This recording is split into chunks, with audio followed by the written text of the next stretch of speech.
नमस्कार, मी प्राध्यापक डॉक्टर सुनील नेवे, कला व विज्ञान महाविद्यालय भालोद, तालुका यावल, जिल्हा जळगाव येथे राज्यशास्त्र विषयाचा सहाय्यक प्राध्यापक म्हणून काम करतोय।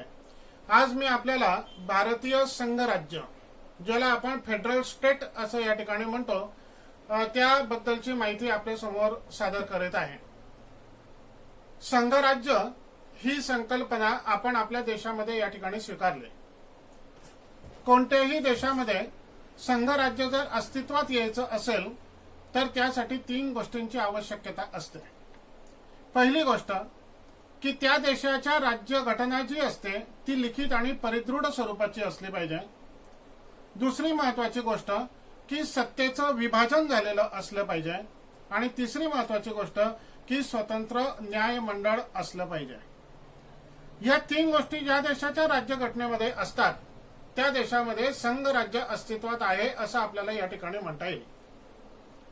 जर आपण आपल्या देशाचा विचार केला तर भारत या देशामध्ये संघराज्य आहे असं आपल्याला म्हणता येईल, कारण या 3ही गोष्टी भारतीय संघराज्यामध्ये आहे। अमेरिकेचा विचार केला तर अमेरिकेच्या सुद्धा राज्यघटनेमध्ये या 3ही गोष्टी आहे, म्हणून अमेरिका हे संघराज्य आहे। इंग्लंडच्या राज्यघटनेचा विचार केला तर इंग्लंडची राज्यघटना ही अलिखित स्वरूपाची आहे आणि म्हणून त्या ठिकाणी संघराज्य अस्तित्वात येऊ शकत नाही। म्हणून पुन्हा एकदा लक्षात ठेवा की ज्या देशामध्ये संघराज्य अस्तित्वात असतं त्या देशामध्ये 3 महत्वाच्या गोष्टी असतात की त्या देशाची राज्यघटना ही लिखित आणि परिदृढ स्वरूपाची राज्यघटना असते, त्या देशामध्ये सत्तेचं विभाजन झालेलं असतं आणि तिसरी महत्वाची गोष्ट की स्वतंत्र न्याय मंडळाची निर्मिती त्या देशामध्ये झालेली असते। पाश्चिमात्य राजकीय विचारवंत प्रोफेसर के.सी. व्हियर याने संघराज्याची एक अत्यंत सुंदर अशा प्रकारची व्याख्या केलेली आहे। के.सी. व्हियर असं म्हणतो की संपूर्ण देशाचं सरकार आणि घटक राज्यांच्या शासन संस्था यांच्यात सत्तेचं विभाजन अशा प्रकारे झालेले असते की प्रत्येक शासन संस्था ही आपापल्या नियुक्त क्षेत्रामध्ये स्वतंत्र असते। के.सी. व्हियर यांनी केलेल्या या संघराज्याच्या व्याख्येतून आपल्याला काही मुद्दे लक्षात येतात। ते म्हणजे की संघराज्यामध्ये 2 सरकार असतात, सत्तेचं विभाजन झालेलं असतं, त्या देशाची राज्यघटना ही लिखित स्वरूपाची आणि परिदृढ स्वरूपाची राज्यघटना असते की ज्या राज्यघटनेत वारंवार बदल करता येत नाही आणि प्रत्येक शासन संस्था ही आपापल्या नियुक्त क्षेत्रामध्ये या ठिकाणी स्वतंत्र असते। आज मी आपल्याला हे जे आपल्या भारताचं संघराज्य आहे की ज्याला आपण फेडरल स्टेट असं म्हणतो, याची वैशिष्ट्य मी आपल्या समोर या ठिकाणी ठेवतोय।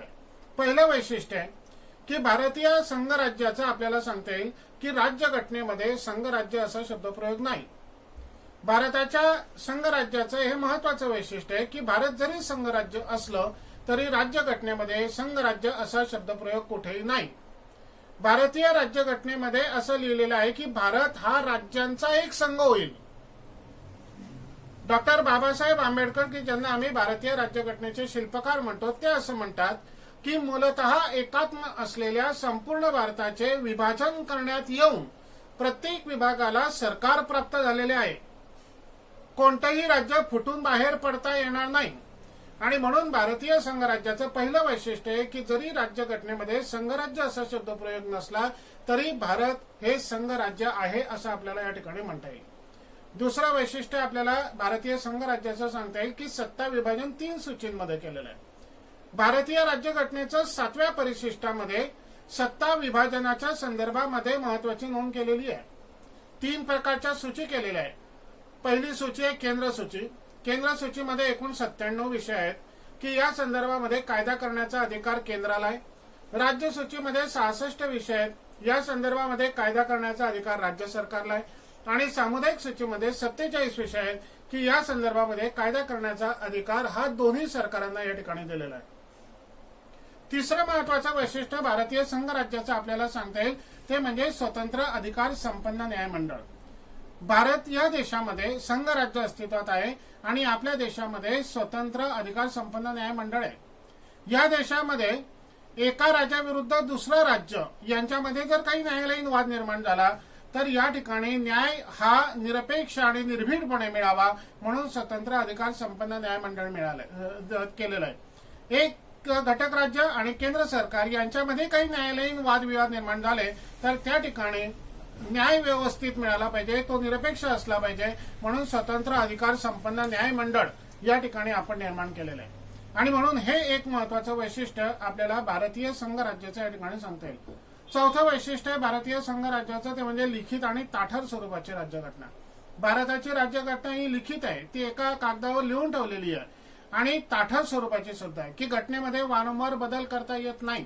आणि म्हणून त्या दृष्टिकोनातून भारतीय राज्यघटनेचं हे एक महत्वाचं वैशिष्ट्य आहे की भारताची राज्यघटना लिखित आणि ताठर स्वरूपाची आहे. अमेरिकेची राज्यघटना सुद्धा लिखित आणि ताठर आहे, पण इंग्लंडची राज्यघटना जी आहे ती अलिखित स्वरूपाची आहे, म्हणून त्या ठिकाणी संघराज्य अस्तित्वात नाही. पाचवं वैशिष्ट्य आपल्याला भारतीय संघराज्याचं सांगता येईल ते म्हणजे आपल्या देशामध्ये एकच राज्यघटना आहे. आपल्या देशामध्ये संपूर्ण देशाची एकच राज्यघटना आहे, पण अमेरिकेमध्ये मात्र 2 राज्यघटना आहे. केंद्र सरकारची एक राज्यघटना आणि घटक राज्य सरकारची एक राज्यघटना. आपल्या देशामध्ये मात्र या ठिकाणी एकच राज्यघटना अस्तित्वात आहे. संपूर्ण देशासाठी एकच राज्यघटना आहे, त्या राज्यघटनेनुसार या ठिकाणी कारभार चालतोय. 6वं वैशिष्ट्य सांगता येईल की आपल्या देशामध्ये दुहेरी नागरिकत्व नाही. भारत हा असा देश आहे की या देशाच्या राज्यघटनेमध्ये एकेरी नागरिकत्वाचा पुरस्कार केलेला आहे. संपूर्ण देशाचा एकमेव नागरिक असेल. अमेरिकेमध्ये मात्र घटक राज्याचं वेगळं नागरिक आणि केंद्र सरकारचा वेगळं नागरिक अशा प्रकारची रचना अमेरिकेमध्ये आहे. पण भारतामध्ये आपण विचार केला तर भारतामध्ये दुहेरी नागरिकत्व या ठिकाणी नाहीये. 7वं वैशिष्ट्य आपल्याला संघराज्याचं सांगता येईल ते म्हणजे केंद्रोस्थानी पद्धतीने निर्मिती झालेली आहे. संघराज्य निर्माण होण्याच्या 2 पद्धती आहे, एक केंद्रोस्तारी पद्धत आणि दुसरी केंद्राकर्षी पद्धत. म्हणजे सुरुवातीला एक केंद्र सरकार या ठिकाणी असेल आणि त्याच्याकडे हळूहळू सगळे घटक राज्य अस्तित्वात येतील.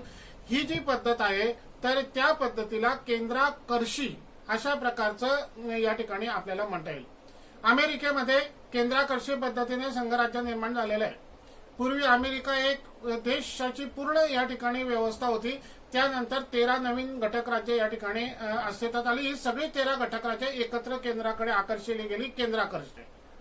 भारतीय संघराज्य हे केंद्रोस्तरी पद्धतीने आहे. पहिल्यांदा एक देश या ठिकाणी त्या देशाची राज्यघटना, एक संघराज्य आणि मग या ठिकाणी आपण वेगवेगळ्या अशा प्रकारची घटक राज्य अस्तित्वात आणलेली आहे. म्हणून केंद्रोस्तरी पद्धतीने भारतीय संघराज्याची निर्मिती या ठिकाणी झालेली आहे. 8वं वैशिष्ट्य आपल्याला भारतीय संघराज्याचं सांगता येईल ते म्हणजे संघराज्याची प्रवृत्ती ही अधिकारांच्या केंद्रीकरणाची आहे. आपल्या देशाच्या राज्यघटनेचा आपण विचार केला तर आपल्या देशामध्ये संघराज्याची जी प्रवृत्ती आहे ती अधिकारांच्या केंद्रीकरणाची आहे. केंद्र सरकार हे प्रबळ ठरलेलं आहे.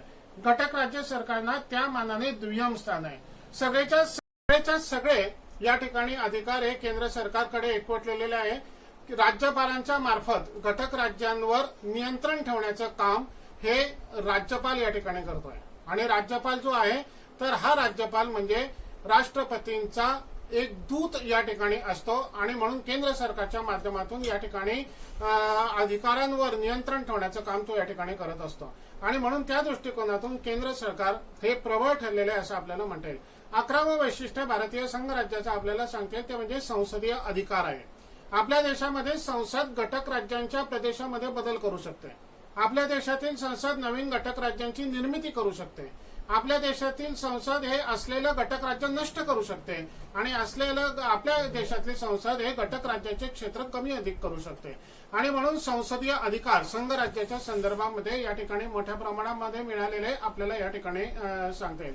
12वं वैशिष्ट्य आपल्याला संघराज्याचं सांगता येईल की सर्व घटक राज्यांना समान प्रतिनिधित्व नाहीये. अमेरिकेमध्ये सिनेटवर प्रत्येक घटक राज्यातून 2-2 प्रतिनिधी निवडून पाठवले जातात. आपल्या देशामध्ये मात्र राज्यसभेवर लोकसंख्येच्या आधारावर प्रतिनिधी पाठवले जातात. त्यामुळे समान प्रतिनिधित्व नाहीये.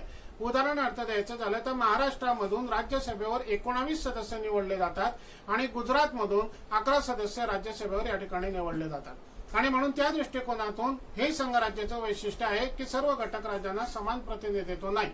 आणि 13वं शेवटचं वैशिष्ट्य आपल्याला संघराज्याचं आपल्या देशाचं सांगता येईल ते म्हणजे मूलगामी गोष्टीत एकात्मता आहे.